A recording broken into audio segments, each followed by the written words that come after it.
Hi friends, welcome back to my channel Road Vlogs, and this is the Mercedes-Benz EQB 2022, and this is an all-electric 7-seater family SUV, and this is like a very rare SUV because it's 7-seater and it's electric.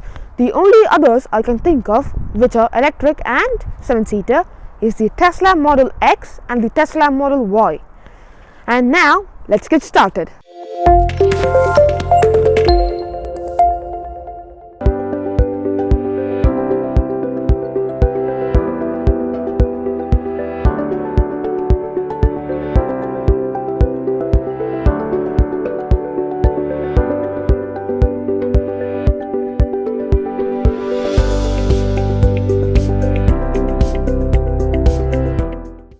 So, the price of this car.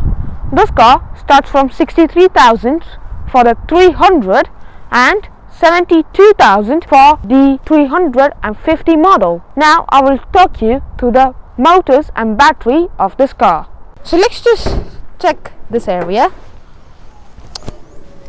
So this is the 300 and it's got a 72.9 kilowatt hour battery pack, 228 horsepower, 349 Nm of torque, and it's got 208 miles of range, and it does 0 to 60 in 7.7 seconds.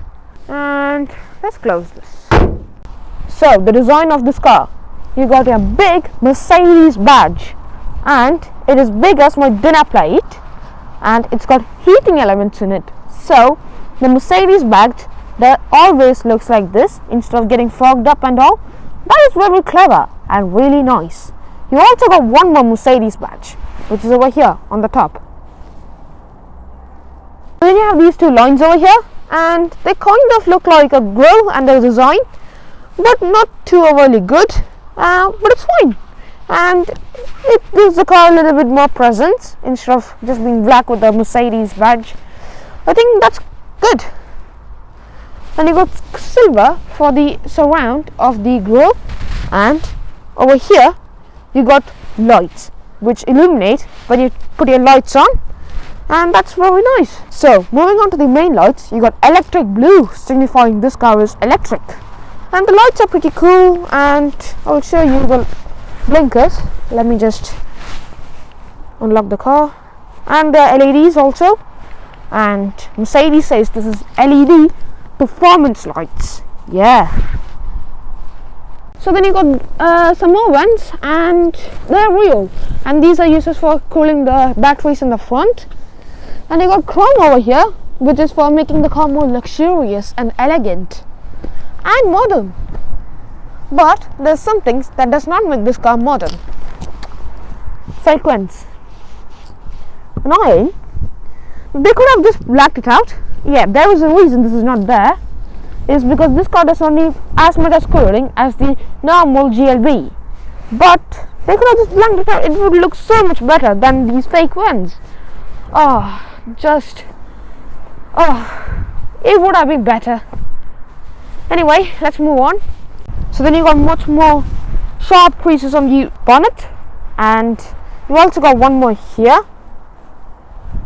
and like these you got on the opposite side also.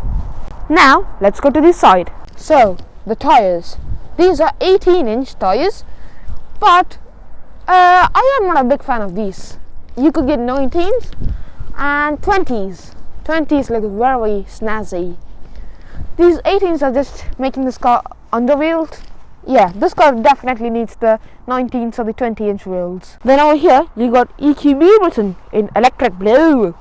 So then you got chrome for the window surrounds,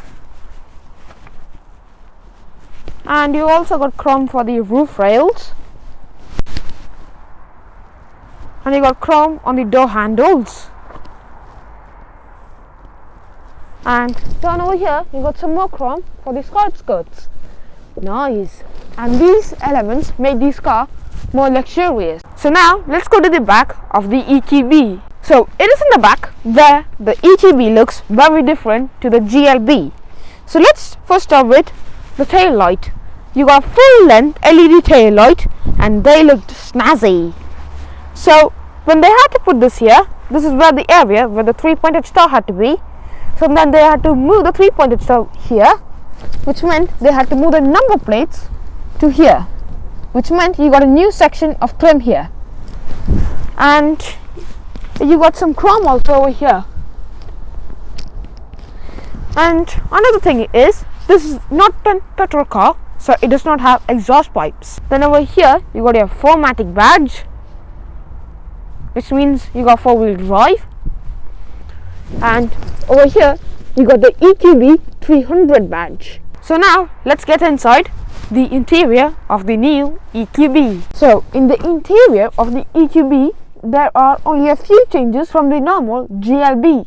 The changes are, you get the void screen infotainment system as standard instead of it being an extra, and you also get a new mode in this, which is the EQ mode, which shows your charging options, energy consumption, energy flow, and much more, etc.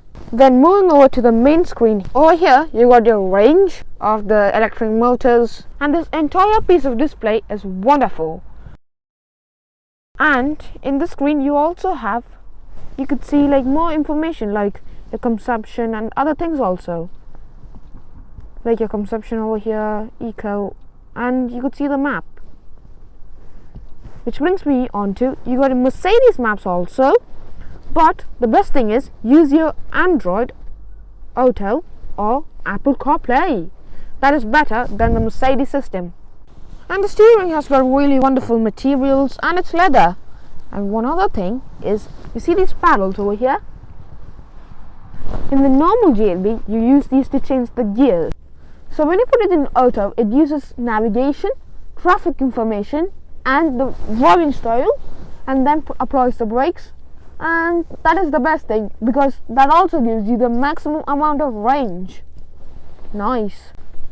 So driving modes, you got eco, which is for the maximum amount of range.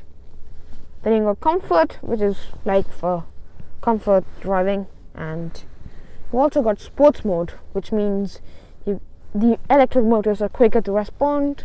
And you've also got individual mode also, that you could change and customize like how you want it. So then you got your air vents over here, and these are turbine style air vents, and they are very cool.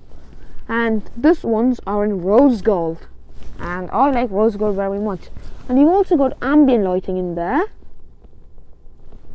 If I can flip it over, you could see better.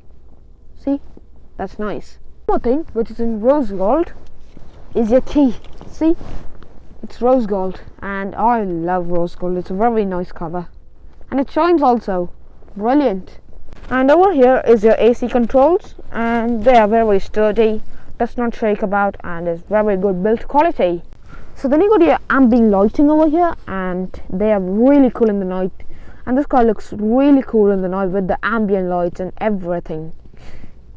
And you got more ambient lighting like here, which also brings me on to this design, which is very cool. And it looks like carbon fiber, but it's not real carbon fiber. And over here you got aluminium, which makes this car look luxurious, and is a nice material, and it's got a great shades in it, and it looks nice to see. And it's got like some gradients in it, which you cannot see in the camera, but you can see when you're in this car. So this is used to control the infotainment system. And there's one cool feature with this car. So you hit park, and when this comes on, see, did you see that? The cover for the Mercedes badge in the rear pops up, and this is like different cameras and all. And this car can also park itself. So you got seats. These are leather seats, but they're not real leather. They are artificial leather, which also means fake leather. But you got some cool patterns in the seats, and they're like this bronzy rose gold color, which matches the cars because it's got lots of rose gold elements in it.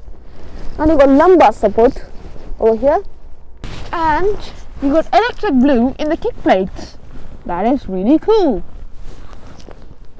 That's the controller for the seat movement, and you got memory seats also. and you got heated seats, and you got 3 settings. And now I will show you the practicality of this car. There's the glove box, and it's an average size. And then you got your 2 cup holders here, and you could put this on, because if you want you could put smaller cups in here now. And over here you got your wireless charging pad, 12-watt socket, and a normal USB-C pin over here. Then this is the armrest, and over here, and you got 2 USB-Cs here. Nice.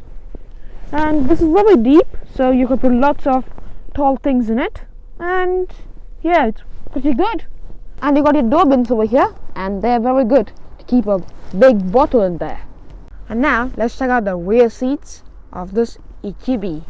So let's open the door, and the doors open very wide, so it's easy to get in. And let me okay, space in the middle row is pretty good. You got average amount of knee room, and you could stretch out, but headroom is a lot in this car. But one different thing from the normal GLB is that the seats, the batteries are underneath the floor. That means you don't have that much recess area, and that causes that you're sitting like this, so you don't have lots of thigh support, and that's a problem when you're going on long journeys. So there's your air vents, and they're in black, piano black in fact. And over here you got some storage, and down in the bottom you got another USB-C socket. So you got cup holders, and they open in a cool way, and Mercedes have done it very cleverly, because most car manufacturers put the cup holders here, which means you put your arm in them. Mercedes have done it beautifully by putting the cup holders here. Lovely job, Mercedes. And this is a 7-seater SUV, so let's check out the very back row. So to 7-seater format, away we go. You fold down this and come out. You take this down and you move the seats forward so that you have the space to get back in. And into the back row, and I'll be sitting here so you can see. Okay, so I'm back here, and it's rubbish. I cannot say better than this. It is the worst 7-seater SUV. I've been in Volvo XC90, and if you want to watch that review, click on the pop-up button, and that car is a better 7-seater than this. You got no knee room, you cannot stretch out, and you're sitting like you're squatting. The only good thing is you got lots of headroom, and yeah. Oh my god, this is not a 7-seater. I want to get out of here. I need to get out of here. Oh, before that I got to show you some practicality in here. You got 2 cup holders, and you got a small area over here. Oh, let me get out. This is annoying. There's not a lot of space. Oh, come on. Oh, finally! I'm out of this Mercedes 7-seater nightmare. And now, let's check out the boot. So, it's an electric tailgate. So, the space over here is very little. You cannot keep anything big over here. To fold on the seat, you pull these straps. Yeah. And yeah. Now, you've got 495 liters of space, which is much better. So to fold down these seats, you pull a strap here, puts on these 2 seats, and you got to leave the other side, and you take the strap, and then fold down the seats. And now, you got 1,710 liters of space. And there's some useful practicality also in here. So you got straps over here, and that's the boot of this car. So the final verdict of this car is, should you buy it, should you consider it, or should you shortlist it, or should you just avoid it? If you want a 5-seater electric SUV, buy this, if you don't want a 5-seater and you need a 7-seater, I say you consider this. It's not a pretty good car with the 7 seats, but it's manageable for some days. And that's it. Bye.